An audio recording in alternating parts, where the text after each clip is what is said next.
Hello hello hello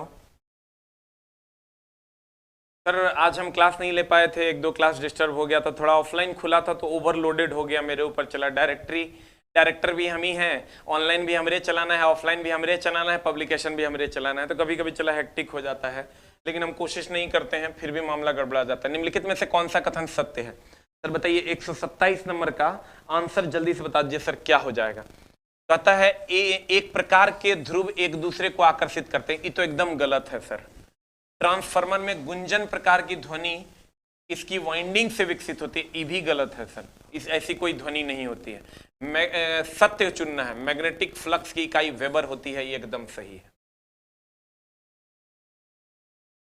offline पर ज्यादा ध्यान नहीं दे रहे हैं, चला थोड़ा हेक्टिक हो गया था, हाथ जोड़ के माफी मांग रहे हैं, माफ कर दे, आगे से ध्यान रखेंगे, एकदम माफी मांग रहे हैं। चलो, सर्किट वोल्ट मीटर श्रेणी में आबद्ध होता है। सर नहीं, वोल्ट मीटर जो है ना, ये वोल्टेज नापता है, वोल्ट मीटर वोल्टेज नापता है, वोल्ट मीटर वोल्टेज नापता है, और ये समानांतर में होता है, समानांतर में होता है। वोल्ट मीटर वोल्टेज नापता है और ये किस में होता है मेरे दोस्त? समानांतर में होता है। आंसर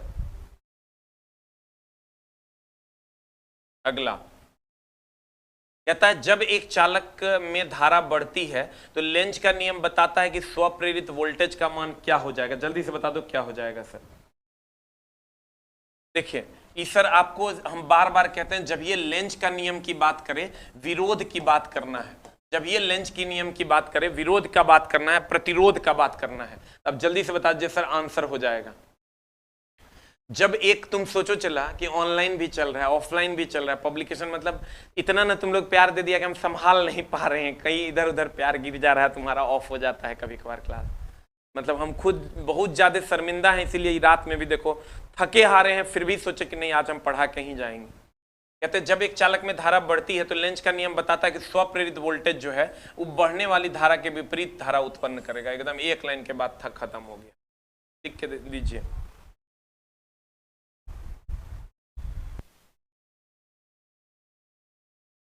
जब ये सर लेंज के नियम की बात करें ना, विरोध की बात करेंगे, किसी चालक में जब चुंबकीय क्षेत्र में घुमाया जाता है तो बताइए सर 129 नंबर, किसी चालक को जब चुंबकीय क्षेत्र में घुमाया जाएगा तो बताइए जल्दी से आंसर क्या हो जाएगा? वोल्टेज बनेगा। आपको भी पता है सर, कोई अगर नॉर्थ पोल है और ये साउथ पोल है और नॉर्थ से साउथ की तरफ चुंबकीय बल रेखाएं जाएंगी तो सर जल्दी से बता दीजिए क्या हो जाएगा? नॉर्थ से साउथ की तरफ जब चुंबकीय बल रेखाएं जाएंगी, ये नॉर्थ से साउथ की तरफ जब चुंबकीय बल रेखाएं जाएंगी तो भैया जब ये चालक तार को घुमाएंगे तो फ्लक्स कटेगा, तो ईएमएफ जनरेट होगा, यानी वोल्टेज जनरेट होगा। आंसर हो जाएगा बी फॉर बॉल। आंसर क्या हो जाएगा? बी फॉर बॉल, या इसको हम ई भी कह सकते हैं, ईएमएफ जनरेट होगा। अब पढ़िए ना, यही सर किसका लॉ है? ये फेराडे चचा का लॉ है, ये फेराडे का नियम है। किसका नियम है मेरे दोस्त? फेराडे का नियम है। कहते हैं किसी चालक को जब चुंबकित क्षेत्र में घुमाया जाता है, ये चालक है, ये आपका चालक हो गया, इसको चुंबकीय क्षेत्र में जब घुमाते हैं तो ईएमएफ जनरेट होता है, वोल्टेज बनता है, यानी ईएमएफ बनता है। You will get the answer. Answer जल्दी से बता दो। कौन मामा जी बोल रहा है? जीवन कुमार। अरे यार हम तुम्हारे मामा कैसे हैं? विद्युत चुंबक में चुंबक की सामर्थ्य परिवर्तित की जा सकती है। बताइए सर क्या हो जाएगा? विद्युत चुंबक में चुंबक की सामर्थ्य को परिवर्तित किया जा सकता है, या तो करंट में परिवर्तन, या वाइंडिंग या टर्न्स में परिवर्तन करके। सर देखिए, विद्युत चुंबक होता है ऐसा, ये ऐसा ऐसा लपेटा हुआ होता है।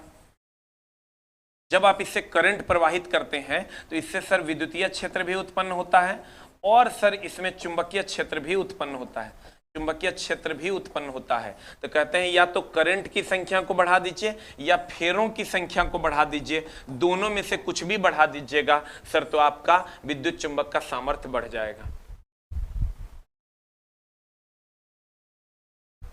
नहीं, कुछ नहीं बनाना है, इस किताब के अलावा तुमको कुछ नहीं बनाना है, कोई भी किताब बनाने की जरूरत नहीं, सिर्फ इसी किताब से तुम्हारा काम चल जाएगा, क्योंकि सारे किताब इसमें समाहित कर दिए गए हैं।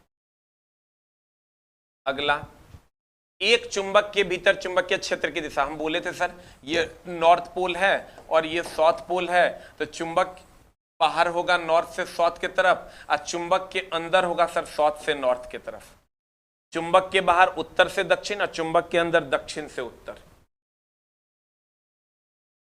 बता, कहता चुंबक के भीतर, चुंबक के भीतर दक्षिण से उत्तर हो जाएगा, आंसर हो जाएगा एफ फॉर एप्पल। आंसर हो जाएगा दक्षिण से उत्तर एफ फॉर एप्पल। चुंबकीय परिपथ में पारगम्यता विद्युत परिपथ में किस गुण जैसा होता है? पारगम्यता जो का मतलब हुआ सर चालकता या चालकत्व तो कह सकते हैं। आंसर पारगम्यता बोले तो चालकत्व। आंसर पारगम्यता बोले तो चालकत्व। आंसर सर याद रखना, धारा घनत्व तो एक सदिश राशि है, जबकि अगर धारा की बात करोगे तो धारा एक अदिश राशि है। धारा घनत्व तो सदिश राशि है, जबकि धारा अदिश राशि है। इसको जरूर याद रखना मेरे दोस्त, पीछे हम पढ़ाए हैं पिछले चैप्टर में। अगला, फ्लेमिंग के बाएं हाथ के नियम प्रयुक्त करते समय निम्न में से कौन सा सही संकेत इंगित करेगा? सर सबको पता है, अंगूठा बल की दिशा, तर्जनी चुंबकीय क्षेत्र की दिशा, मध्यमा विद्युत धारा की दिशा। अब बताओ आंसर क्या होगा? अंगूठा, अंगूठा जो होगा मेरे दोस्त, ये अंगूठा की अगर हम बात करें, अंगूठा बल या गति की दिशा। तर्जनी की अगर हम बात करें तो तर्जनी चुंबकीय क्षेत्र की दिशा,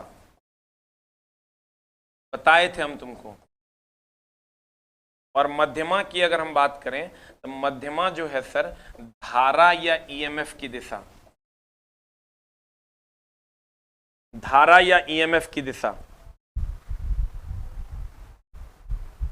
सर बीटेक वालों की औकात नहीं है, तेरा जॉब ले ले। हाँ वो हमसे पढ़ रहा है तब ले सकता है, लेकिन सर नहीं पढ़ रहा है तो ये सब बहुत ज्यादा क्वेश्चन उससे नहीं बनता है। सर आईटीआई वालों का क्वेश्चन बीटेक वाला नहीं बना पाता है। एकदम तुम टेंशन मुक्त रहो। बता, अंगूठा गति, तर्जनी धारा है, गलत हो जाएगा। मध्यमा धारा होता है। अंगूठा चुंबकीय क्षेत्र, गलत हो गया। अंगूठा गति, तर्जनी चुंबकीय क्षेत्र, मध्य उंगली धारा, सही हो गया। Answer C for cat. Answer हो जाएगा मेरे दोस्त सी फॉर कैट।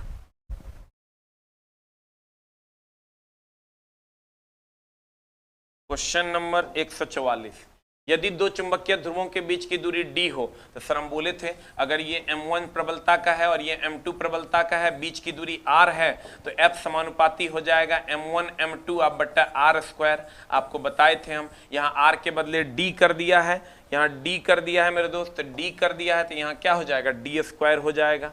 यहाँ d कर दिया है तो यहाँ d स्क्वायर हो जाएगा। You will get the answer d square के वो भी क्या व्युत्क्रमानुपाती। किसी को फोन कीजिए, पानी देगा थोड़ा सा। टी स्क्वायर के व्युत्क्रमानुपाती हो जाएगा। और ये कौन सा नियम है मेरे दोस्त?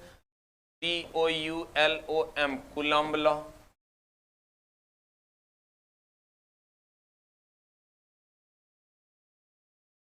कूलम्ब का नियम है। आज खत्म कर देंगे सर। अगला, एक वस्तु के पारगम्यता का अर्थ है, पारगम्यता का मतलब सर चालकत्व, चालकता से ही है, यानी फ्लक्स को जाने देगा, ये फ्लक्स के जाने में सहायता प्रदान करेगा।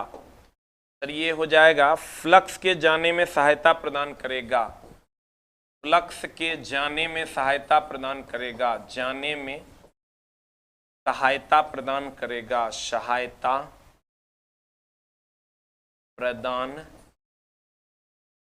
करेगा, फ्लक्स के जाने में सहायता प्रदान करेगा। अब देख लो, पदार्थ का सामर्थ्य है, चुंबकीय बल रेखाओं के लिए चुंबकीय पदार्थ की चालकता, विद्युत चुंबक का सामर्थ्य है, चुंबकन बल निकालने वाले लोहे का दंड चुंबक। इस आंसर हो जाएगा चुंबकीय बल रेखा, क्योंकि चुंबकीय बल रेखा को ही हम लोग फ्लक्स कहते हैं। चुंबकीय बल रेखाओं के लिए चुंबकीय पदार्थ की चालकता। आंसर आंसर हो जाएगा सर बी फॉर बॉल। अगला, अस्थिर विद्युत फ्लक्स घनत्व की इकाई होती है। तो बताइए जल्दी से, 136 का आंसर क्या हो जाएगा? कूलम्ब बटा वर्ग मीटर, यानी कूलम्ब पर मीटर स्क्वायर। याद रखना होगा सर। सामग्री का वह गुण जो इसमें पैदा हुए चुंबकीय फ्लक्स का विरोध करता है प्रतिष्ठंभ कहलाता है। प्रतिष्ठंभता नहीं कहलाता, प्रतिष्ठंभता जो है वो रजिस्टिविटी के समान होता है। रजिस्टिविटी यानी विशिष्ट प्रतिरोध के समान होता है, विशिष्ट प्रतिरोध के समान होता है।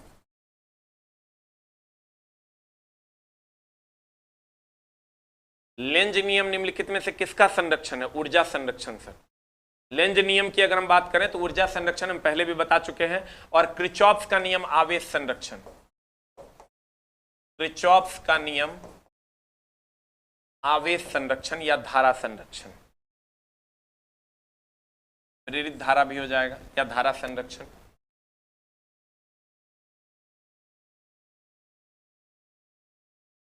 स्वप्रेरण की इकाई क्या है? प्रेरण जब ये हो गया हेनरी हो गया। ओम तो सर प्रतिरोध का मात्रक है। टेस्ला सर चुंबकीय क्षेत्र का मात्रक है, टेस्ला चुंबकीय क्षेत्र का मात्रक है। और न्यूटन तो बल का मात्रक है, सबको पता है। ओम प्रतिरोध का मात्रक है। हाँ सर, ड्राइवर के सिलेबस पे भी एक वीडियो सर हम बना देंगे, एकदम टेंशन नहीं लेना है।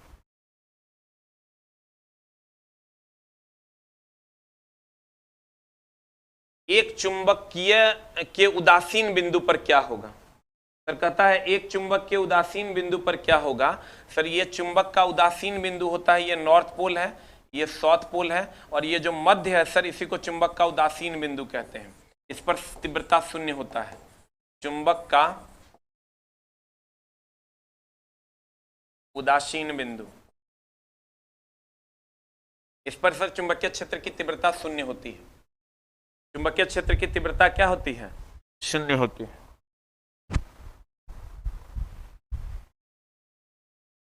क्योंकि सर मध्य बिंदु पर लगभग शून्य के बराबर होता है और पोल पर महत्तम होता है,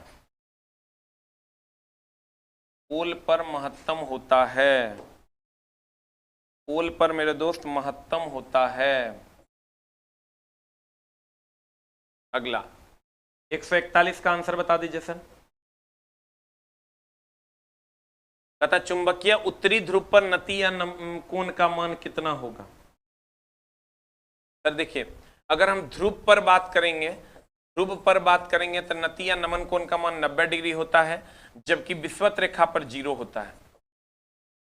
याद रख लो सर, विषुवत रेखा पर अगर हम बात करें तो 0 डिग्री होता है। कौन कौन? नति या नमन कोण, नति या नमन कोण। अब आंसर बता दो क्या हो जाएगा? 90 degree is the right answer. Answer क्या हो जाएगा? 90 degree is the right answer. तेरे दर पर चले आए।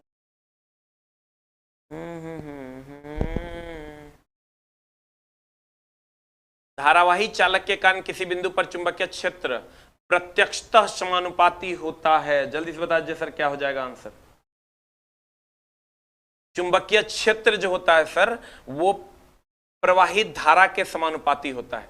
जितना ज्यादा धारा या फेरों की संख्या, हम अभी तुरंत आपको बताए थे कि अगर चुंबकीय क्षेत्र या विद्युत चुंबक को अधिक शक्तिशाली बनाना है तो सर चालक में प्रवाहित धारा और फेरों की संख्या को बढ़ाना होगा। सर अगर आपको सर ट्रेड का बुक कैसा लगा आप सर कमेंट बॉक्स में जरूर लिखिए। अगर आपको अच्छा लगा सर तो 1 टाइप कर दीजिए, हमको भी अच्छा लगेगा सर, 3 साल का मेहनत है। और अगर बुरा लगा तो सर 2 टाइप कर दीजिए। अगर आपको अच्छा लगा सर तो 1 टाइप कर दीजिए, अगर बुरा लगा तो 2 टाइप कर दीजिए सर। इसके सारे न्यूमेरिकल पोर्शन को भी हम एक जगह कर रहे हैं।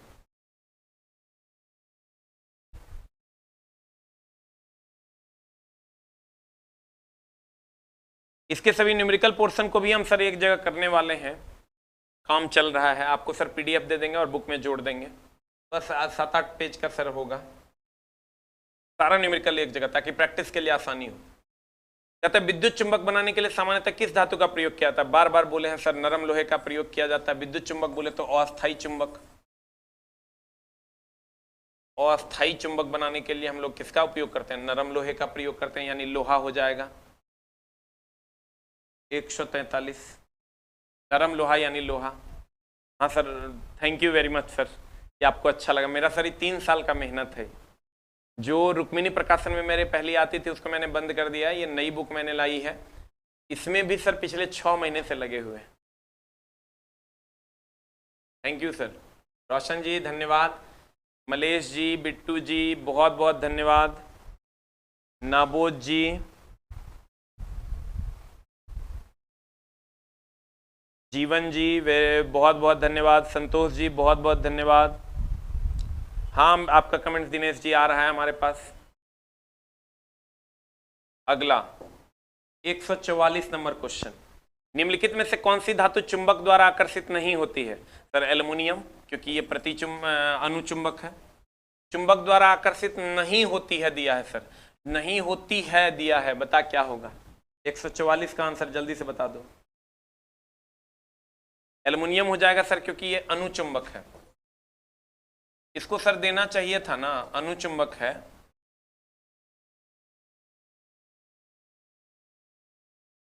इसमें देना चाहिए था सर कौन कम आकर्षित, चुंबक द्वारा आकर्षित नहीं होती, यहां होना चाहिए था कम आकर्षित होती है। लेकिन फिर भी अगर ये भी है तब भी होगा, और ये तो लोह चुंबक है, प्रबल आकर्षित होता है। ये तो लोह चुंबक है मेरे दोस्त, प्रबल आकर्षित होता है। Best of the best book sir, theory पढ़िए, क्वेश्चन लगाइए, क्वेश्चन के हिसाब से थ्योरी बना हुआ है सर। थैंक यू सर, आपका कमेंट्स आ रहा है नीतीश जी। हाँ हाँ पवन Kumar ji. Question one next, steel को चुंबकित करना कठिन क्यों है? बताइए सर, स्टील को चुंबकित करना क्यों कठिन है? आंसर हो जाएगा अधिक घनत्व के कारण, अधिक धारण क्षमता के कारण, प्रारंभिक न्यूनतम चुंबकशीलता, सब हो जाएगा सर। इस सब है, इसीलिए स्टील को चुंबकित करना कठिन होता है, स्थायी चुंबक होता है। हेनरी किसका मात्रक है? प्रेरकत्व का। आवृत्ति का मात्रक क्या होता है? हर्ट्ज। चुंबकीय क्षेत्र का मात्रक क्या होता है? टेस्ला। विभवांतर का मात्रक क्या होता है सर? वोल्टेज। वोल्टेज विभवांतर का मात्रक होता है वोल्ट। विभवांतर का मात्रक क्या होता है मेरे दोस्त? वोल्ट। चुंबकीय क्षेत्र केवल दक्षिणी ध्रुव होता है, केवल उत्तरी ध्रुव, दोनों उत्तरी और दक्षिणी ध्रुव। क्या हो जाएगा बताइए? 147 का आंसर C4 कैट हो जाएगा सर, दोनों ध्रुवों के कारण चुंबकीय क्षेत्र होता है। चुंबकीय सुई किस तरफ संकेत करती है? बता, उत्तर से दक्षिण की ओर। तो एगो उत्तरे दिया हुआ है, कोई भी चुंबक उत्तर दक्षिण दिशा में लटकता है सर। लिखा है I have request for you dear sir please. अच्छा, एकदम सर बिग बूस्टर पे अवेलेबल करवा देंगे, एकदम टेंशन लेने का जरूरत नहीं है। क्वेश्चन नंबर है 149, फ्लेमिंग के बाएं हाथ के नियम का उपयोग किसे ज्ञात करने के लिए किया जाता है? सर बायां है, बायां मतलब हो गया ये तो सबको पता है, मोटर के लिए, मोटर मतलब लगने वाले बल की दिशा को ज्ञात करने के लिए। चुंबकीय क्षेत्र में चालक पर ले जाने वाली धारा की गति की दिशा, गति की दिशा मतलब हो गया बल की दिशा। और बाएं हाथ का नियम है मेरे दोस्त, ये मोटर के लिए लागू होता है। हो जाएगा?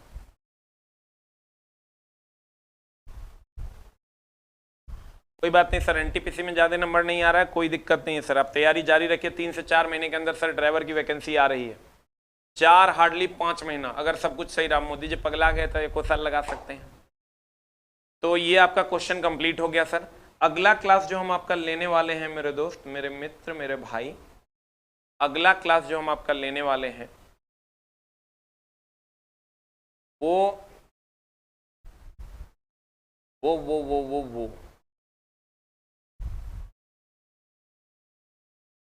कब लेंगे? नोटिफिकेशन जाएगा, हो सकता है एक आध क्लास का डिले होगा, तो एक आध क्लास हम बीच में मैनेज कर लेंगे सर, एक्स्ट्रा क्लास लगा लेंगे। और हो सकता है अगले दिन आपकी क्लास सस्पेंड रहे, क्योंकि अगले दिन नया बैच आ रहा है सर। क्लासरूम से ही आपको भी पढ़ा देंगे, तो आपको दिक्कत नहीं होगा, और डेली आपको रेगुलरली क्लास भी मिलेगा। जो कभी कभार एब्सेंट हो जाता है उन्हें होगा। एक क्लास हमको वो लोग का लेना है, एक क्लास वो लोग का पहले ले लेते हैं, फिर नया चैप्टर ट्रांसफार्मर स्टार्ट करेंगे। यानी अगले दिन आपकी क्लास नहीं होगी। अगले दिन यानी आज हो गया आपका मंगलवार, बृहस्पतिवार को आपकी क्लास नहीं होगी। बृहस्पति, आज कौन दिन है रे? मंगल। बृहस्पतिवार की आपकी क्लास नहीं होगी, बाकी क्लास उसके बाद रेगुलरली चलेगी सर। और कभी कभार कोशिश करेंगे कि एक आध क्लास हम एक्स्ट्रा भी ले लेंगे सर, लेकिन थोड़ा सा टाइम दीजिए हमको, हम कोशिश करेंगे एक आध क्लास एक्स्ट्रा आपकी हम ले लें। अगला क्लास सर नहीं हो पाएगा आपका, उसके बाद आपकी क्लास नए चैप्टर से यानी मंगल बृहस्पति को नहीं होगा, शनिवार से आपकी क्लास कंटिन्यू रहेगी 4 बजे से। Thank you very much.